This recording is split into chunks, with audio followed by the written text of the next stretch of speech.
오늘은 사무엘하 24장 11절에서 15절까지 말씀인데요.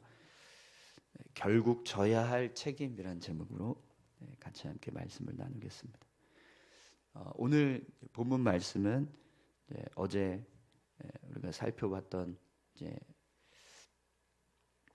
앞에서 있었던 말씀처럼 이스라엘 백성들이 하나님 앞에 범죄하고 또 다윗이 하나님 앞에서 악한 모습으로 인구조사하는 그런 모습을 통해서 결국 하나님의 징계가 선포되고요. 또 그 징계가 실행되는 모습을 기록하고 있습니다.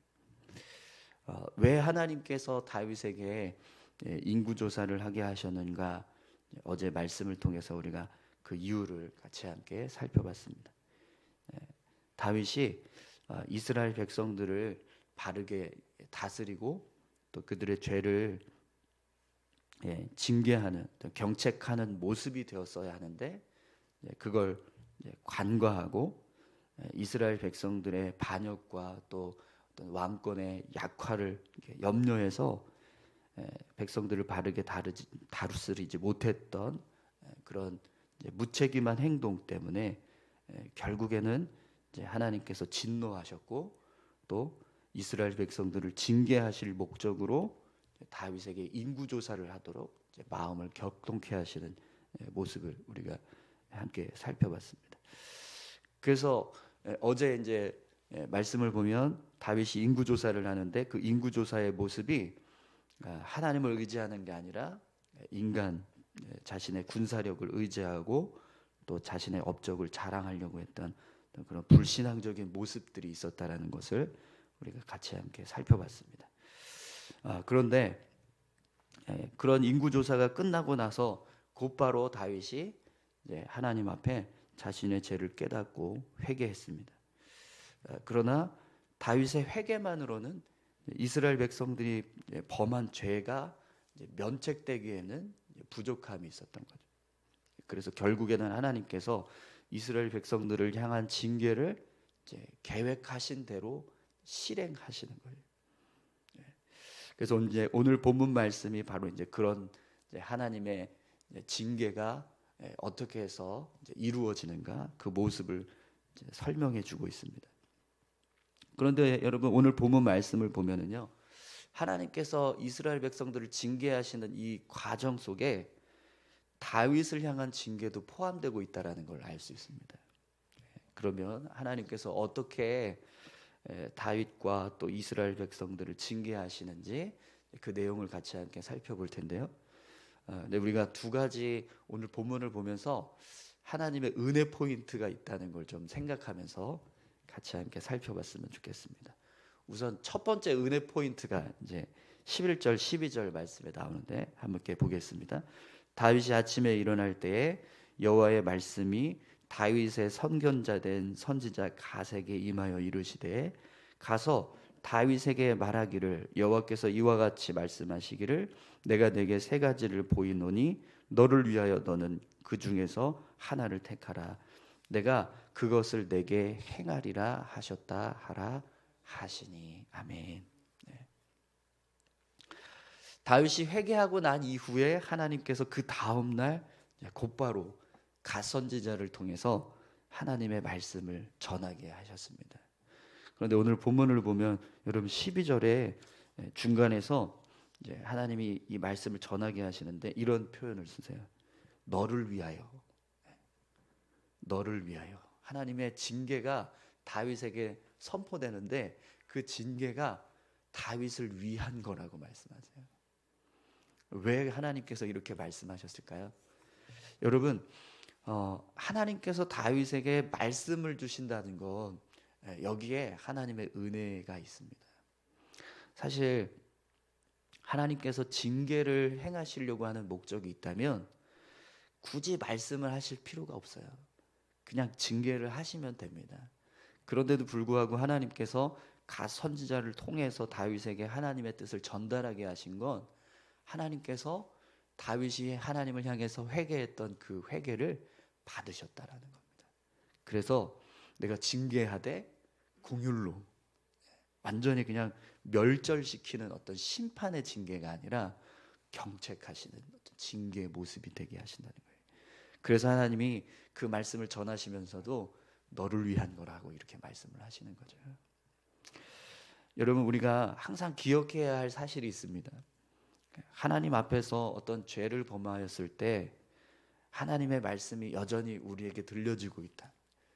우리가 하나님 앞에서 온전히 살아가고 있지 않지만 그럼에도 불구하고 하나님께서 우리에게 계속해서 말씀을 주고 계신다는, 그랬을 때 그것이 우리의 마음과 또 우리 심령에 들려지고 있다라는 것, 하나님의 은혜가 계속해서 우리 안에 흐르고 있다라는 거예요. 우리 사울 왕의 모습을 보시면 왜 그런가 이유를 알 수 있습니다. 사울 왕이 죽기 직전에 어떤 모습이었죠? 하나님의 뜻을 알고 싶었는데 하나님의 말씀이 전혀 사울 왕에게 주어지지 않았습니다. 그래서 결국엔 사울 왕이 하나님의 뜻을 알고 싶은데 방법이 없으니까 어떻게 하죠? 신접한 여인에게 가서 죽은 사무엘 선지자를 좀 올려달라고 부탁을 하지 않습니까? 그래서 결국에는 이제 하나님의 말씀이 이제 또 전해지는 그런 모습을 볼 수 있었는데, 그렇게 하나님께서 그냥 징계하기로 결정한 사람에게는요 말씀이 들려지지 않는다는 거예요. 그런데 오늘 본문 말씀을 보면 다윗에게는 하나님께서 어떻게 하세요? 갓 선지자를 통해서 하나님의 말씀을 전달하게 하고 계신다는 거죠. 분명 이 모습은요 하나님께서 다윗을 향해서 은혜를 베풀고 계시는 겁니다. 다윗이 하나님 앞에 회개하고 자신의 잘못을 뉘우쳤던 그 모습을 보시고 하나님이 긍휼을 베푸시는 모습을 지금 보여주고 있다라는 겁니다.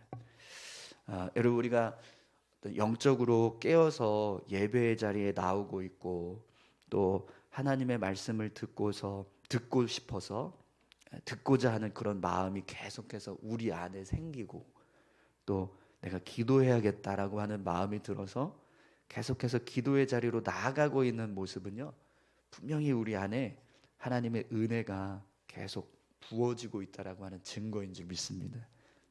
정말 영적으로 죽어 있는 사람은요 전혀 그런 마음이 들지 않아요. 그냥 계속해서 죄의 길을 향해서 가게 됩니다. 근데 결국에는 그렇게 되면 하나님의 심판이 기다리고 있는 거죠. 그렇기 때문에 영적인 갈급함이 있다, 영적인 어떤 자각이 있다, 그건 분명히 하나님께서 우리에게 은혜 부어주고 계신다는 증거입니다.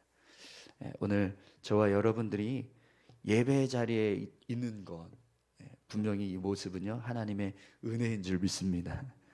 그렇기 때문에 여러분 하나님의 은혜를 생각하면서 우리가 하나님 앞에서 더 바르게 서기 위해서 힘써야 될 줄로 믿습니다. 오늘 저와 여러분들이 그렇게 우리에게 말씀을 부어주고 계시는 그 하나님 앞에서 또 우리 마음 가운데 은혜 부어주고 계시는 그 하나님 앞에서 늘 바르게 서기 위해서 힘쓰는 믿음의 사람들 다 되시기를 축원합니다. 자, 그러면 하나님께서 이스라엘 백성들과 다윗을 이제 징계하시는 모습을 좀 같이 함께 보기를 원하는데요. 우리 13절 14절 말씀 보겠습니다. 갓이 다윗에게 이르되 아뢰어 이르되 왕의 땅에 7년 기근이 있을 것이니까 혹은 왕이 왕의 원수에게 쫓겨 석 달 동안 그들 앞에서 도망하실 것이니까 혹은 왕의 땅에 사흘 동안 전염병이 있을 것이니까 왕은 생각하여 보고 나를 보내신 이에게 무엇을 대답하게 하소서 하는지라.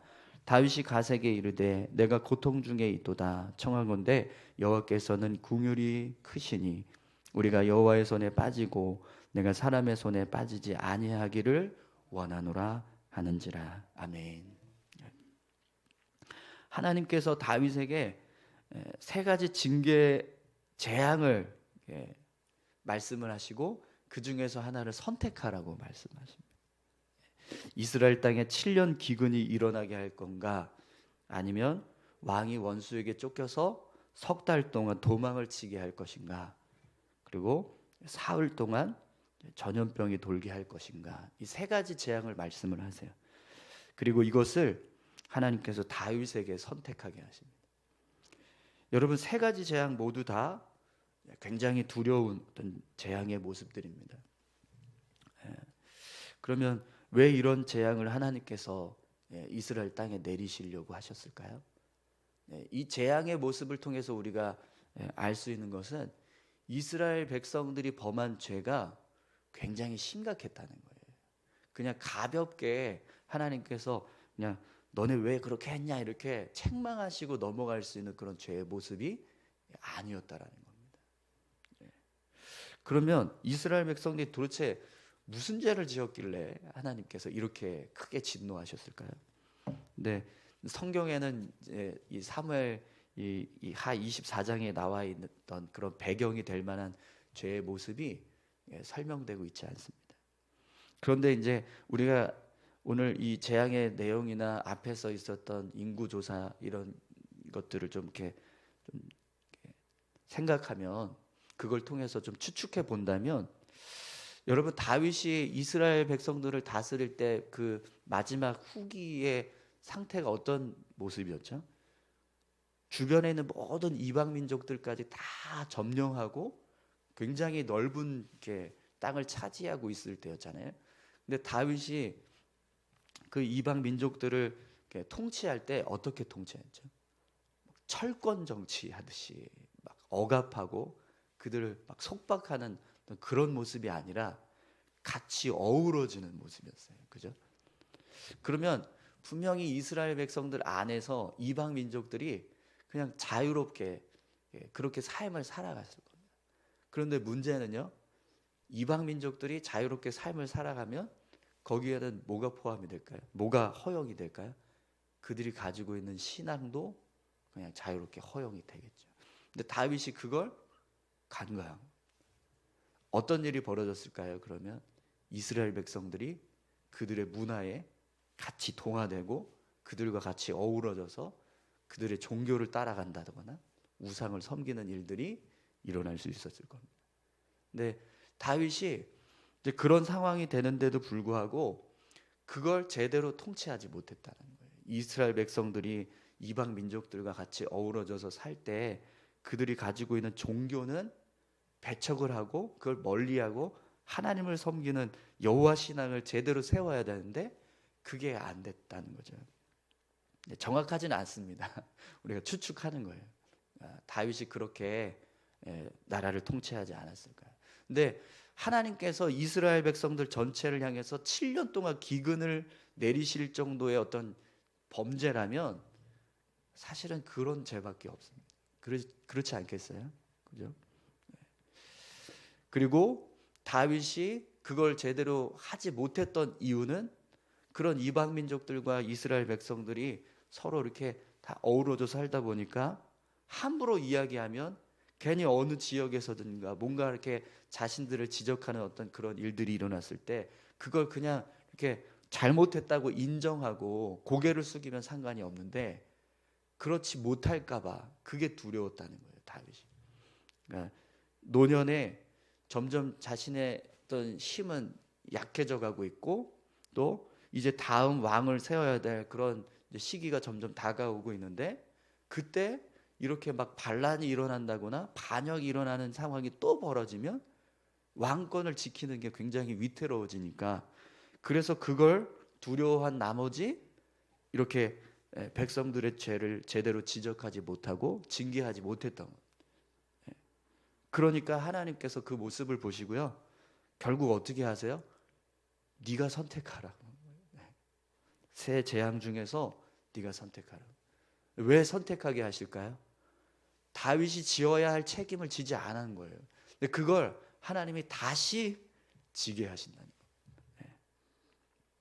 그래서 다윗이 오늘 본문에 보면 우리 14절 말씀 여러분 다시 한번 읽어볼까요?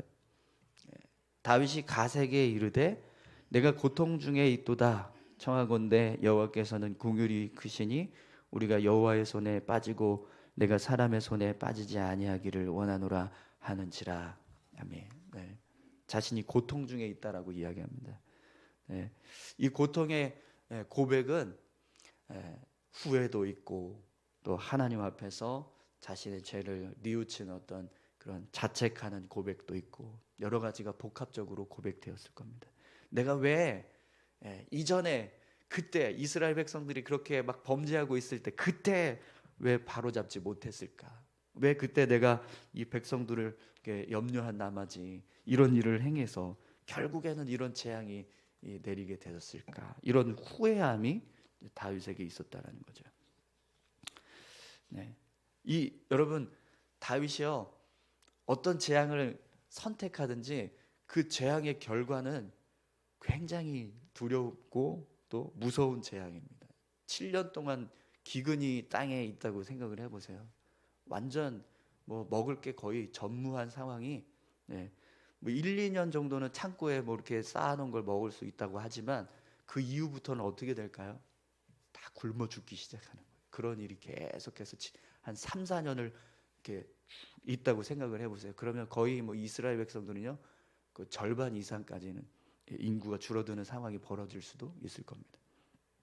또 석 달 동안 왕이 원수들에 쫓겨서 도망을 치게 되는 상황도 아마 다윗의 지금의 다윗의 모습 속에서는 굉장히 두려웠을 것 같습니다. 사실은 세 가지 이 재앙 중에서 가장 약한 재앙은요 두 번째 재앙입니다.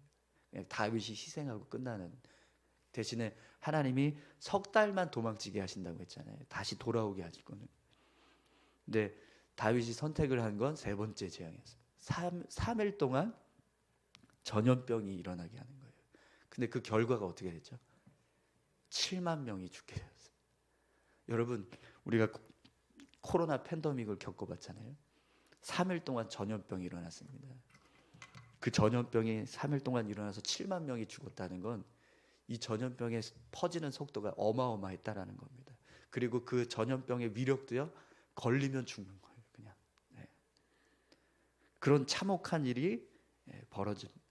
다윗이 그걸 선택했을 때 그 선택한 결과가 이스라엘 땅에서 이루어지는 그 모습을 보면서 얼마나 괴로웠을까요? 왜 내가 그렇게 하지 못했을까? 이런 후회가 가득했을 겁니다. 여러분 오늘 저와 여러분들이요 어제도 말씀드렸지만 우리가 져야 할 책임이 있어요.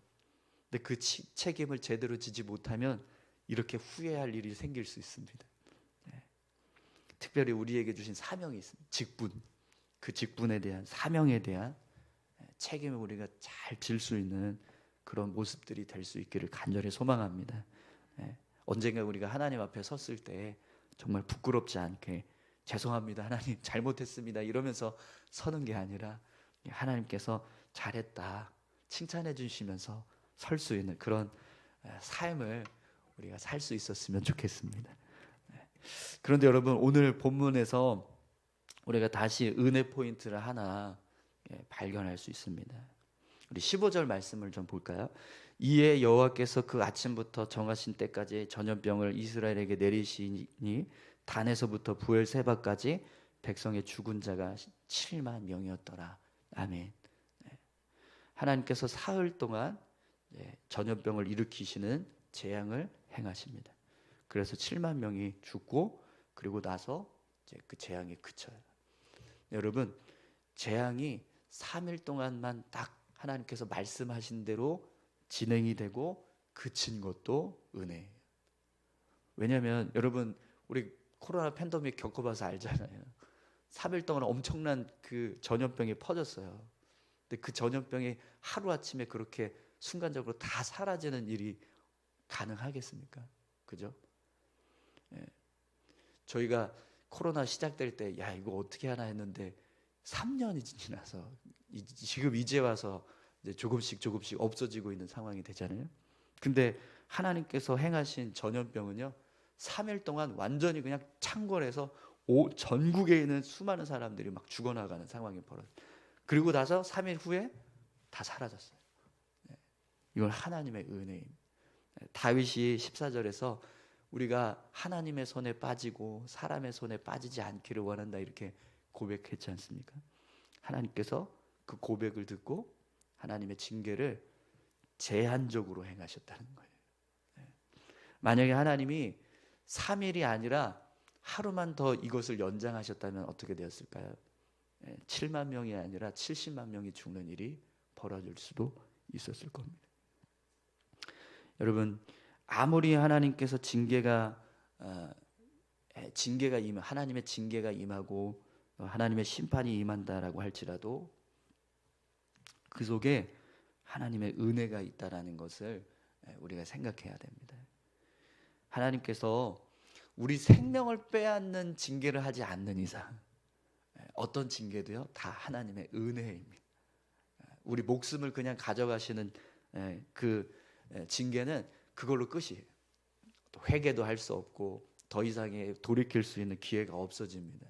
그러나 우리 삶에 그런 생명을 빼앗기는 재앙 말고 다른 어떤 물질적인 고난을 당한다든지 아니면 질병으로 인한 어려움을 겪는다든지 뭔가 문제가 일어나서 일이 잘 안 된다든지 이런 상황들이 벌어지는 건 그게 우리 죄로 인한 어떤 징계의 모습이라면 그 징계는요 항상 하나님께서 다시 한번 기회를 주시는 은혜가 있다는 거죠. 그렇기 때문에 여러분 하나님께서 우리 삶에 어떤 징계를 행하실 때 그 모습을 볼 때요 우린 감사해야 됩니다. 나의 생명을 빼앗아가지 않으신 하나님께 감사해야 되는 거죠. 근데 우리는 그렇게 못해요, 그죠? 죽지 않아서 감사합니다 이렇게 고백을 해야 되는데 그게 안 된다는 거예요.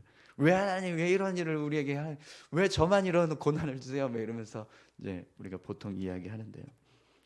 여러분 우리가 늘 하나님 앞에서 하루하루 삶을 살아가고 있는 거 감사하고 또 하나님 앞에 은혜라고 고백해야 될 모습인 줄 믿습니다. 우리 이 시간 같이 함께 기도하실까요? 여러분 이스라엘 백성들이 하나님 앞에서 징계받는 이 모습 속에 하나님의 은혜가 담겨져 있습니다. 어떻게 이게 은혜냐라고 할 수 있지만 사실은 우리가 행한 죄를 생각하면 그냥 다 죽어야 되는 거예요. 근데 하나님 그렇게 하지 않으신다는 거죠. 여전히 하나님은 긍휼을 베푸시고 우리를 향해서 기회를 주십니다. 그 기회를 주실 때 우리가 하나님 앞에 바로 서고 또 하나님 보시기에 합당한 모습으로 서기 위해서 힘쓰는 것이 은혜 받은 자의 모습이 되는 거죠. 오늘 저와 여러분들의 삶 가운데도 그렇게 하나님의 은혜를 감사하면서 믿음으로 살기 위해서 힘쓰는 그런 귀한 삶이 되시기를 소망합니다. 우리 다 같이 함께 기도하시겠습니다. 하나님 아버지 감사합니다. 우리의 삶을 하나님 인도하시고 하나님의 선하신 뜻대로 주님 붙잡아 주시옵소서.